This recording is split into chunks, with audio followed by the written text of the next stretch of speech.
ndi nthawi ya nkhani ndipo kupatsirani ndine Mike Mbalale. Koma poyamba nayi mitu yake. Bungwe la ACB litha kupulumutsa 1.2 trillion kwacha ya ndalama za boma zomwe zatsakamira milandu ya katangale. Boma latilithana ndi mchitidwe wa katangale omwe akuta ntchito za migodi. Ana atatu a banja limodzi atisiya boma la Mzimba. Mu nkhani za masewero, kuyambanso kwa masewero a mpira wa miyendo kukhudzika ndi chiwerengero cha osewera omwe apezeka ndi matenda a COVID-19. Tili ndizi komanso nkhani zina, khalani pomwepo.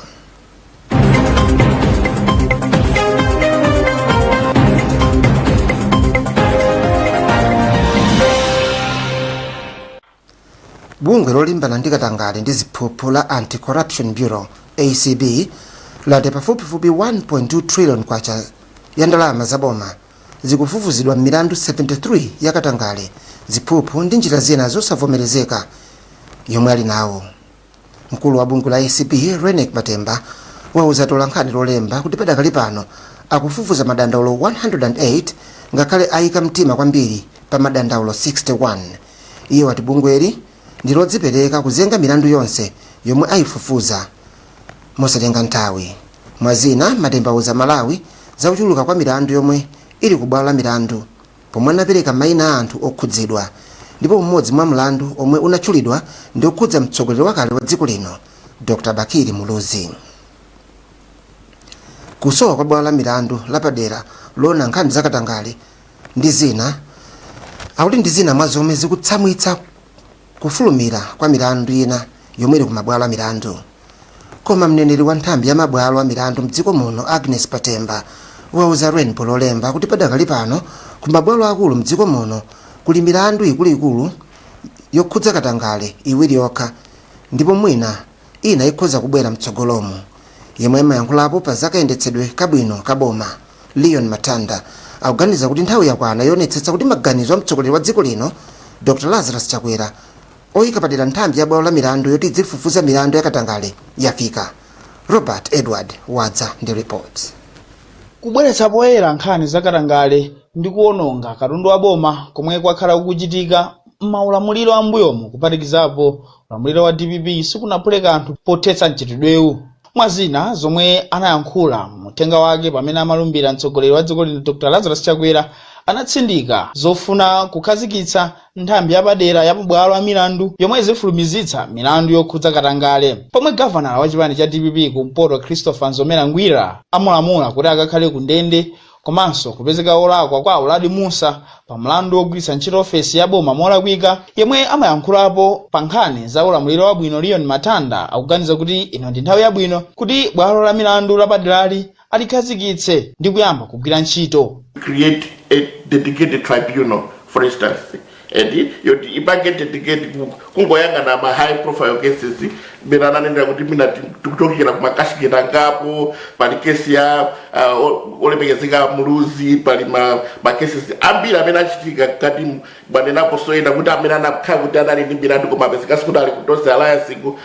One of the things that I would have loved in able to see, just to agree with him, was to institute a dedicated, competent tribunal. Yoti ingoyanga na ma cases also very high profile.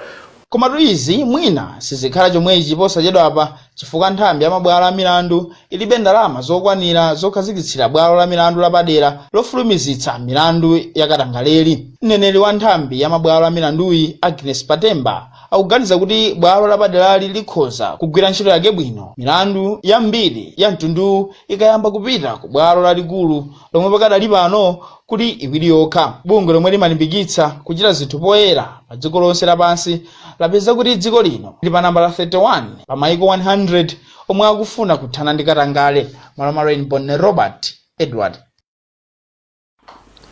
Boma latilithana ndi mchitidwe wa katangale omwe wakuta ntchito za migodi mdziko muno pomwe Malawi ambiri sakupindula. Mtsogoleri wa dziko lino Lazarus Chakwera wayankhula izi lolemba mu mzinda wa Lilongwe pomwe wati boma lake likhazikitsa malamulo oyendetsera ntchito za migodi mdziko muno. Mawu ake mmodzi mwa akuluakulu ku Center for Environmental Policy Advocacy SEIPA Gloria Kamoto wati izi zithandiza kuchepetsa mchitidwewu. Zambiri ndi Blessings Mpinganjira. dziko la Malawi likupitirira kutaya ndalama za nkhaninkhani kamba ka mchitidwe wokumba miyala ya mtengo wapatali popanda chilolezo.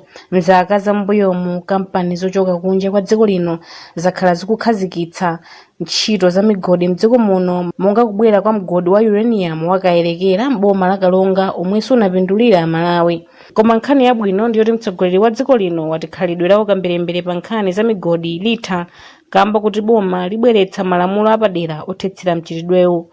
Chakwera wati boma lake lifufuzanso nkhani yakusokonekera kwa ndalama zokwana 1.2 biliyoni kwacha zomwe ati chipani cha DPP chimatolera kudzera ku msonkho omwe cholinga chake ndi kukonzanso ntchito zachilengedwe. Ndiye mnakambapo za nkhani ya migodi kuti ma mining deals wena kuti pamenepa zinthu zikhala bwanji, chifukwa zimene zinso zikukhudzana mujanango chita modutsamo ndi nkhani ya zachilengedwe ndi kutetezanso chilengedwe chathu, chifukwa zina zimene zikuchitika ndi chisawa chenechene. Mtati muone kaya ndi kumachinga, kaya ndi pa nathenje pomwepa, kaya ndi madera wena kumzimba, mukaona kuti palibe dongosolo loyenerera kwenikweni, kaya nkuchitipa kumene kukalonga. Mpofunika tikonze zinthuzi. Takhala tili udikirira ndipo zimene zinzofunika zichitike mwamsanga. MMIC, Malawi Mining Investment Corporation, yofunika ikhazikitsidwe as of yesterday. Mkumanowu unagona pa njira zoteteza chilengedwe podzala mitengo, kusamala madzi komanso chilengedwe. Poyankhapo pa izi, mmodzi mwa akuluakulu ku Center for Environmental Policy and Advocacy, Gloria Kamoto, wati lamuloli lithetsa katangale pa nkhani za chilengedwe. Mwazina Chakwera ati abwezeretsanso tsiku lokonza mizinda ya mdziko muno pomwe ati nawo adzitengapo mbali. Malo mwa Rainbow, ndine Blessings Mpinganjira. Ngakhala anthu ena akuona kuti dziko lino lili ndi mbiri yoyipa yokhudza ufulu wa chibadwidwe wa anthu, boma lati lili ndi chikhulupiriro kuti likachita bwino ku mkumano owunika nkhani zokhudza ufulu ku Geneva mdziko la Switzerland mwezi wa mawa. Ndiweneyo na nkhani zachilungamo Titus Mvalo ndiye anena izi pa mkumano watola nkhani lolemba pomwe mafotokoza ntchito ndi phindu lomwe Malawi apeze pokhala membala wa komiti yona nkhani zofufuza ufulu wa chibadwidwe pa dziko lapansi pa bungwe la United Nations. Masiku apitawa mmodzi wa akatswiri pa nkhani za ufulu wa chibadwidwe, Charles Kajoloweka, anati ngakhale dziko la Malawi alisankha kukhala nawo membala wa bungweli, mbiri yake yokhudza ufulu wa anthu ndi yoyipa. Catherine Banda wadza ndi ripoti. Bungweli lomwe muli mayiko kwana 47 dziko la Malawi analisankha kuti likhale nawo membala kuchokera mu 2021 mpaka mu 2023. Pakadali pano dziko lino lili ndi ntchito yoonetsetsa kuti yakhazikitsa ndi kukwaniritsa ndondomeko zomwe bungweli lidanena zokhudza ufulu wa anthu. Lolemba nduna ya zachilungamo Titus Mvalo inachititsa msonkhano wa atolankhani pomwe amafotokoza kuti zikutanthauzanji dziko lino kulisankha komiti komanso ntchito zomwe lizigwira. Pa nkhani yokhudza kuwunika momwe dziko lino lachitira pa nkhani za ufulu wa anthu, Mvalo anatali ndi chikhulupiriro kuti dziko lino lichita bwino kamba kuti zina mwa zomwe zimafunika anaziwunika. Iye anati boma lipitirira kuonetsetsa kuti likupititsa patsogolo ufulu wa anthu pogwira ntchito bwino ndi mabungwe omwe saboma komanso kukwaniritsa zomwe lidawuzidwa kuti lichite. Malawi panopa ndithu kutsimikizana atolankhani kuti panopa tili patsogolo kwambiri ndi maripoti athu amene talemba, ndipo tizoti tikalephera kuponga ripoti. Ndiye msadenkha wa iliyonse kuti apena kuzachitika chinacho Malawi ikakhoza bwinobwino. Mkulu wa bungwe la Youth and Society Charles Kajoloweka anatenga khale dziko la Malawi adalisankha kukhala membala wa United Nations Human Rights Council, mbiri yake pa ufulu wa anthu si yabwino. Iye anachula nkhani zina zomwe sizinamalizike monga imfa ya Isa Njaunju, kuphedwa kwa wapolisi kwa Nsundwe mwa zina. M'malo mwa Rainbow, ndine Catherine Banda. Ndipo pa nkhani yomvetsa chisoni, banja lina ku Embangweni mboma la Mzimba lili pa chisoni kamba kutaya ana atatu pakamodzi pomwe dothi lawakwirira kuphanga lina komwe amasewera. Wachiwiri kwa commissioner wa police Stein Chaima watsimikiza za nkhani lolemba pomwe wati anawa anali azaka 6, 8 ndipo wina wa zaka 9. Zadziwika kuti anawa adapita kukasewera pa 17 October komwe sanabwererenso ku nyumba. Kuchokera ku Mzuzu, Tione Luwanga wadza ndi ripoti.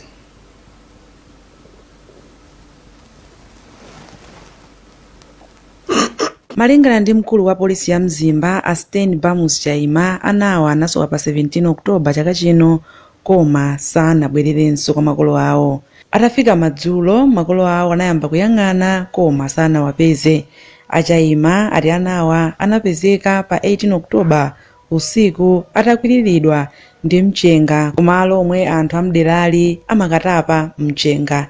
Koma anawa according to makolo awo akunena kuti anachoka pa 17 Oktoba 2020 kupita koyenda, iwo anangoona kuti anachoka mwina kusewera, but thereafter anapezeka kuti anaja sanabwerere. Ndiye makolo aja anayamba kuwasaka ndikuwuzanso ena oyandikana ndi achibale za mmene zinakhalira. Kenaka anaja pa 18 anakapezeka kuti pali kevina imene mphanga ina imene anthu anachita create okha kumakumbako mchenga umene amagwirisira ntchito zosiyana-siyana m'makomo mwawo. Ndiye anadabwa kuona kuti mphanga imene ija ndiyogumuka. Atafukula anazapeza kuti anaja anakwiririka ndi mchengawo. Achaima anapempha makolo kuti asamasiye ana awo osawayang'anira maka pamene nyengo ya mvula ikuyandikira. Nthawi ino ndi nthawi yovuta kwambiri makamaka pamene tikuyandikira nyengo ya mvula. Tisalolere ana athu kuyenda okha masana ngakhale usiku kumakauloka misinje. Komanso tisalolere ana athu kuti azikagwira ntchito zimene zingathe kuononga miyoyo yathu. Banja la Zimba limachokera m'mudzi mwa Kadeleka, mfumu yayikulu Mzukuzuku, mboma la Mzimba, m'malo mwa Rainbow. Ndine Tione Luwanga. Kumbukirani kuti mukonera nkhani pano pa Rainbow. Tikupatsirani zambiri tikabweranso.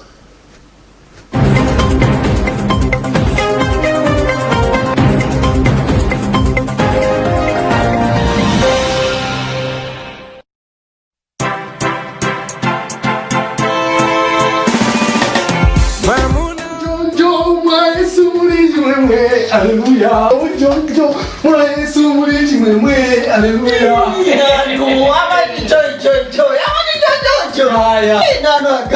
Good news akaza. Ejukira sabati. Ndamasulidwa.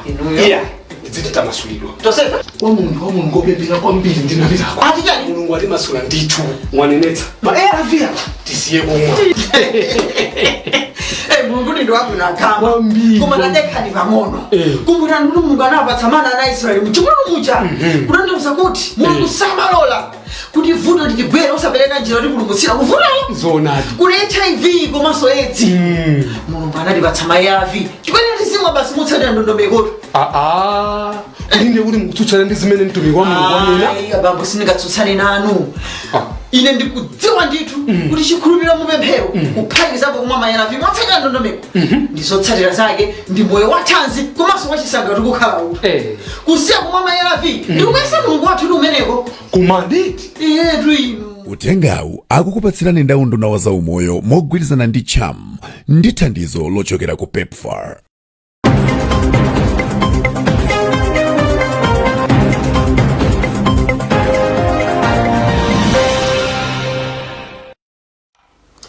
Takulandiraninso ndipo muli ndine Mike Mbalale. Kusowa kwa akadaulo pa ntchito zosiyana-siyana ati ndi omwe kuchititsa kuti ntchito za pa khonsolo ya boma la Rumpi zisayende bwino monga mmene zinalili zaka zapitazi. DC wa boma la Rumpi, Fred Movete, wanena izi lolemba ngakhale wati izi zikusonyeza kuti ntchito zinayima pa khonsoloyi. Magulu okhudzika motsogozedwa ndi bungwe la Human Rights Defenders Coalition akhala akumana ndi atsogoleri a khonsoloyi kuti amve zifukwa zomwe zikuchititsa kuti ntchito kumeneko zilowe pansi. Kuchokera ku Mzuzu, nayunso Tione Luwanga. Malingana pa mpando wa bungwe la HRDC mboma la Rumpi amweya walita ripoti lokhudza momwe lagwirira ntchito boma la Rumpi mchaka chapitachi ndi losavomerezeka. Iwo ati boma la Rumpi lili ndi zonse zofunikira kuti lizichita bwino pa ntchito yake yotumikira anthu koma kuti akukayikira katangale ku khonsoloyi. Walita wati chifukwa chake anthu okhudzidwa ambomali akufuna kukumana ndi akuluakulu a khonsolo ya Rumpi lachisanu likubwerali.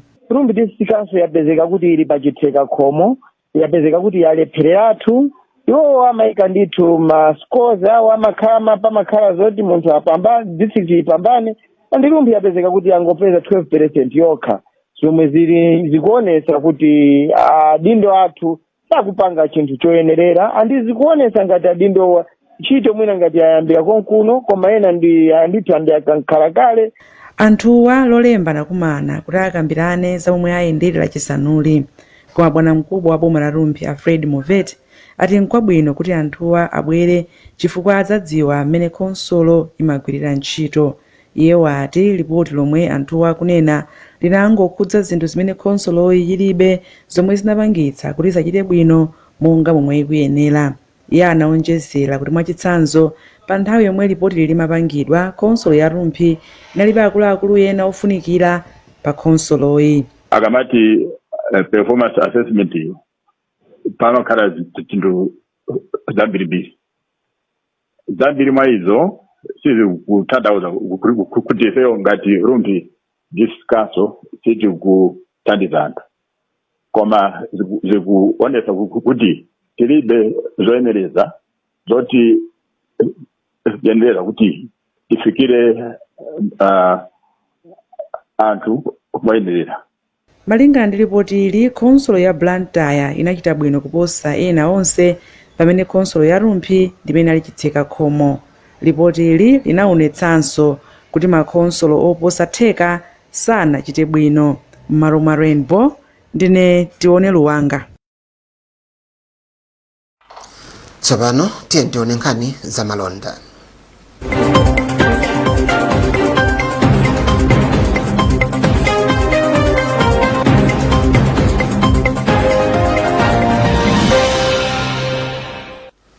Anthu ogwira ntchito omwe amapereka misonkho asimba lokoma pomwe nyumba ya malamulo yavomereza zoti msonkho wapa malipiro pa mwezi uziyambira pa 100,000 kwacha osati 45,000 kwacha monga momwe zinalili kale. Izi zikutanthauza kuti kwa omwe amalandira ndalama yochepera 100,000 sazipereka msonkho ndipo omwe amalandira zoposera apo apezapo kanga chepe pa ndalama yomwe amalipira akawadula msonkho. Nkhani ya msonkho wa malipiro apa mwezi ila limodzi mwa malonjezo a boma la mgwirizano wa tonse pofuna kuchepetsa mavuto azachuma kwa anthu omwe amalandira malipiro ochepa. Kusintha kwina pa misonkho komwe nyumba ya malamulo yachita ndi kuyika msonkho pa ndalama zomwe anthu amapata pa mpikisano monga maere. Mfundo zina zomwe boma latsopanoli lidalonjeza ndi kukhala ndi sabata lomwe anthu omwe amayitanitsa katundu kunja angatero osalipira misonkho. Mu ndondomeko ya chuma ya chaka chino muli msonkho pa mafuta ophikira zomwe zakhumudwitsa anthu ena atipotizi ziyipira anthu osauka. Alimi ang'onoang'ono a mbewu yachimanga asimba lokoma kuyambira nyengo yokolola ya chaka chamawa pomwe boma lalonjeza kuti lidzayamba kugula chimanga nthawi yabwino kudzera ku bungwe la ADMARC. Nduna ya zaulimi Robin Lowe yati boma lidzamanga ogula chimanga pa mtengo otsika kuchoka kwa alimiwa. Kafukufuku wa bungwe la International Food Policy Research Institute wasonza kuti pafupifupi 75% chimanga chomwe alimi adakulula chaka chatha chinagulitsidwa pa mitengo yotsika. James Kachepa wadza ndi nkhani yonse. Posachedwapa bungwe la International Food Policy Research Institute latulutsa zotsatira za kafukufuku pomwe mitengo ya mbewu zakumunda inayendera mu nyengo yokolola yapitayi. Mwazina kafukufuku yoonetsa kuti alimi ambiri anagulitsa mbewu zakumunda zawo pa mitengo yotsikirapo ndiyo boma linakhazikitsa pa nthawiyo kuti alimi azigulitsira zokolola zawo. Mwachitsanzo mu nyengo yokolola yapitayi kafukufuku yoonetsa kuti mwa alimi ang'onoang'ono mbewu yachimanga 175 anagulitsa chimanga chawo pa mitengo yotsikirapo ndiyo boma linakhazikitsa ya 200 kwacha pa kilogramu. Chimodzimodzinso mwa alimi a mbewu ya soya 100 aliwonse 90 anagulitsa mbewu yawo pa mtengo otsikira 300 kwacha. Pano boma lati mchitidwe ngawo suchitikanso mu nyengo yokolola ikubwerayi. Nduna ya ulimi Robin Lowe wati boma likhwimitsa njira zotetezera alimi kuberedwa zokolola zawo. Mapereka mpata kwa mazenda amene amalowa kuti kulida sonda wina ndi mazenda aja mangotola alimi analibe sokota nkathawi fa kunali kuti msika kulibe odaliri chifukwa kunalibe sikodaliri malonda kapena mtengo wa mbewu amanena ndi mazenda pamene ulendo uno tufuna kuti tikayika mtengo uja kuti woyambira ndi utati malika yamo tutalinso ogula koma mbuyomu akatswiri pa ulimi komanso magulu ena akhala kuloza zala boma kamba kolekerera ogula mbewu zakumunda mavenda pa mtengo wochepera omwe limakhazikitsa. Ena akhalanso akuti kuchedwa kwa bungwe la ADMAC kugula mbewuzi ndi zinanso mwa zinthu zomwe zikukolezera mchitidwewu. Pano boma lakhazikitsa kale ndondomeko ya zipangizo za ulimi zoseka mtengo yomwe alimi oposa 4 miliyoni apindule mu nyengo ya ulimi ya chaka chino mpaka chamawa. Maluma Rainbow ku Blantyre ndine James Kachepa. Ene galimoto omwe amadalira kampani ya Toyota Malawi pa ntchito zosiyanasiyana akanika kupeza thandizo lomwe amalandira pomwe ogwira ntchito ku kampani ayamba kunyanyala ntchito pofuna kuti akwezere malipiro pa mwezi. Mmodzi mwa anthuwa Robert Ng'ona wati akuluakulu awo anati sakwanitsa kukweza ndalamazi kamba kamliri wa COVID-19. Akuluakulu a Toyota Malawi sanayankhepo pa nkhaniyi. Kuchokera ku Mzuzu tione Luwanga wadzanso ndi ripoti. Mmodzi mwa ogwira ntchito ku kampani ya Toyota Malawi a Robert Ng'ona ati matenda a COVID-19 sanakhudze makampani okha komanso anthu. Iye wati chinchifukwa chake makampani akuyenera kuonetsetsa kuti anthu ogwira ntchito akusamaliridwa maka pamene kuli mliri wa COVID-19. Iye wati kampani yakhala ikulonjeza kuti wapatsa zomwe akufuna koma mpaka pano palibe chomwe chachitika. Iye anaonjezera kuti iwo amafuna kuti pa 100 kwacha iliyonse kampaniyi iziwaonjezera 45 kwacha koma kampaniyi ikukakamira kuti pa 100 kwacha iliyonse iziwapatsa 5 kwacha.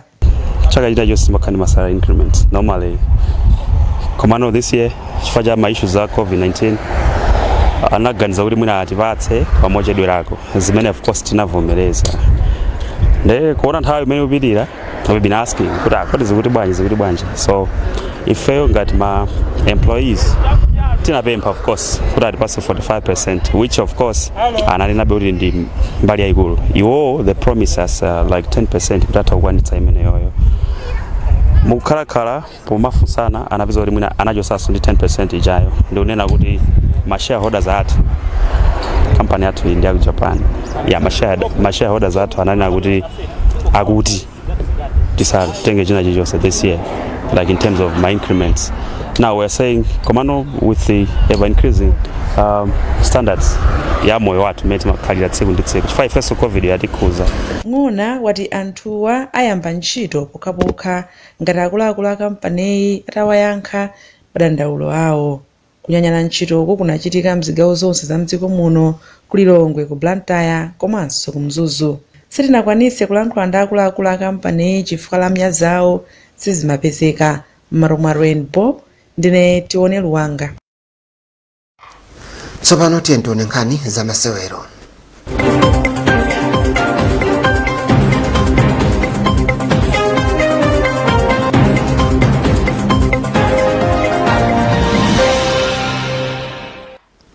Kupitirira kupezeka kwa osewera omwe ali ndi nthenda ya COVID-19 kwapereka chikayiko choyamba nyengo ya masewero ya chaka chino. Maosewera amatimu a Mighty Wanderers ndi Blue Eagles omwe anguwayesa. Osewera anayi ku timu iliyonse apezeka ndi nthendayi. Koma mmodzi mwa anthu oyendetsa masewera ampira mdziko muno, Billy Tewesa, akuganiza kuti izi sizilepheretsa kuyamba kwa masewero monga mwachikonzero. Paul Kalaje wadza ndi report. Sabata yatha unduna wa zaumoyo unayamba ntchito yoyesa matimu a mu Super League ku nthenda ya COVID-19 mwaulere, ndipo pamene zotsatira za matimu ena zayamba kutuluka zadziwika kuti mliliwu ukupitirirabe kusautsa mbali ya masewero. Osewera awiri Mishek Selemani komanso Francis Mulimbika a timu ya Mighty Wanderers apezeka kuti ali ndi nthendayi pambali pa akuluakulu awirinso Albert Mpinganjira ndi Foster Namwela. Ndipo chiphinjochi sichinasiye timu ya kulikulu kwa polisi ya Blue Eagles pamene osewera anayi Dennis Nandolo, Chimwemwe Kunkwawa, Henry Misinjo ndi Wandafu Jeremani apezeka ndi nthendayi. Koma mmodzi mwa oyendetsa masewera ampira wa miyendo mdziko muno, Billy Tewesa, akuganiza kuti izi sizilepheretsa kuyamba kwa masewero monga mwachikonzero. Nyengo ya masewera ampira wa miyendo ya chaka chino ikuyembekezeka kuyamba mwezi wa mawa. Maluma Rainbow ku Blantyre ndine Paul Kalaje. Mphunzitsi wamkulu wa timu ya Queens komanso akatswiri pa nkhani za masewero ati kuchita bwino kwa mwawi kumwenda kukupereka chilimbikitso kuti matimu achita bwino m'mipikisano yomwe ikubwerayi. Mtsogoleri wakale wa bungwe la Netball Association of Malawi NAM Rose Chinunda akuganiza kuti kulumikizana bwino kwa kumwenda ndi osewera anzake amdziko muno komanso akunja kutha kutengera Queens patsogolo. Ndipo mphunzitsi wamkulu wa Queens Peace Chawinga Kaluwa wapempha osewera ena kuti atengere chitsanzo chabwino chomwe kumwenda waonetsa kuti apite patali ndi luso lawo la masewera mpira wa manja. Paul Kalaje wadzanso ndi report. Kutsatira kuchita bwino kwa katswiri omwetsa zigoli wa dziko lino mwawi kumwenda mligi ya masewera mpira wa manja ya Suncorp Netball Super League ya dziko la Australia, mphunzitsi wamkulu wa Queens komanso akatswiri pa nkhani za masewero ati izi zikupereka chilimbikitso ku Queens kuti itha kumachita bwino mu mipikisano ikubwerayi. Mtsogoleri wakale wa bungwe la NAMU Rose Chinunda akuganiza kuti kulumikizana bwino kwa kumwenda ndi osewera anzake mdziko muno komanso akunja kutha kutengera Queens patali. Ngati kumayi kuno tikuona tikuchita bwino ngati tingapeze mwayi ochita nawo mipikisano imene ikubwerayi.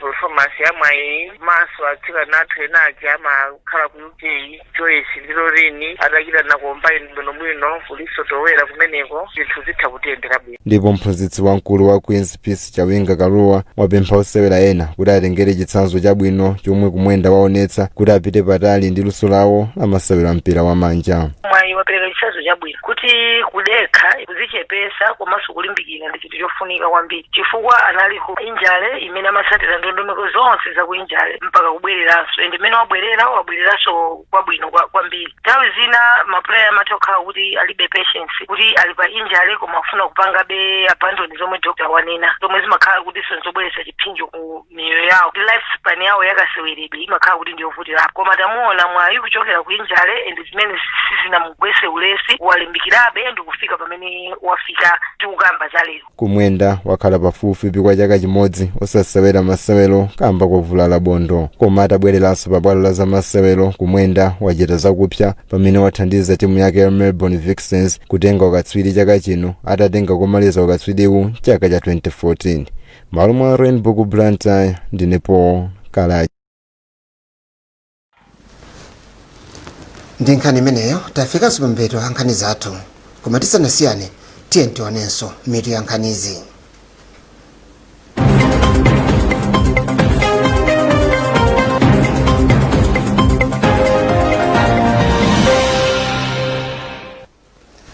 Bungwe la ACB litapulumutsa 1.2 trillion kwacha ya ndalama za boma zomwe zatsakamira pa milandu ya katangale. Boma lalithana ndi mchitidwe wa katangale omwe wakuta ntchito za migodi. Ana atatu a banja limodzi amwalira m'boma la Mzimba. Ndipo mu nkhani za masewero kuyambanso kwa masewero a mpira wa miyendo kukhudzika ndi chiwerengero cha osewera omwe apezeka ndi COVID-19. Munali ndine Mike Mbalale, pitizani kuonera mapulogalamu otsatira pa Rainbow.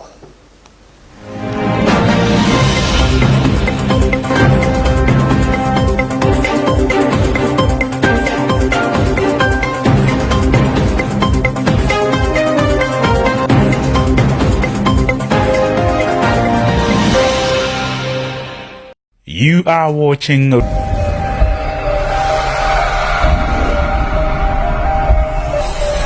Rainbow Television, the moment of truth.